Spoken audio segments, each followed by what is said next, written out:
அந்த தாயத்து இருக்குல்ல, அது பாக்கியராஜ் சார் இந்த 3 பேர் இறந்ததுக்கு அப்புறம் உள்ள வச்சதா? ஆமாம். ஸோ அவர் ஒரு விஷயம் இப்போ ஹவுஸ் ஓனர் ஒரு விஷயம் ஒரு நம்பிக்கையில் பண்ணுவாங்கல்ல.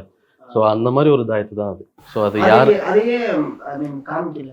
இல்லை அது டீட்டெயிலிங் எல்லாமே சொல்ல வேணாம். ஓவர் ஸ்பூன் ஃபீட் வேணாம். ஆமாம், ஓவர் ஸ்பூன். ஏன்னா இப்போ நம்ம இந்த கிளைமேக்ஸே வந்து நம்ம இந்த வாய்ஸ் ஓவர் இதெல்லாம் வைக்கும்போதே நம்ம அது ரொம்ப ஓவர் ஸ்பூன் ஃபீட் பண்ண மாதிரி ஒரு ஃபீல் இருந்தது நம்மளுக்கு. ஸோ நம்மளால் இன்னும் பெட்டராக இதை சொல்லி கொடுக்க முடியும் அப்படின்ற ஒரு விஷயம் இருக்குது நம்மளுக்கு இப்பயும் இருக்குது. ஸோ ஆனால் என்ன அவைலபிலிட்டி என்ன விஷயங்கள்ன்றதை பொறுத்து தான் நம்ம இது பண்ண முடியுன்றதுனால அது இந்த மாதிரி தான் சொல்ல முடிஞ்சது.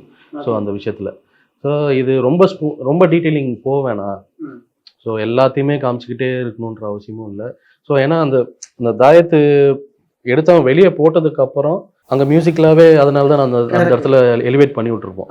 ஏன்னா இதுதான் ஒரு விஷயத்த பண்ண போகுது, இதுலேருந்து தான் ஆரம்பிக்க போகுதுன்ற விஷயம் அது நம்ம மியூசிக்கலாக நம்ம எலிவேட் பண்ணிக்கலாம் அப்படின்ற மாதிரி தான் ஐடியாவில் பண்ணது.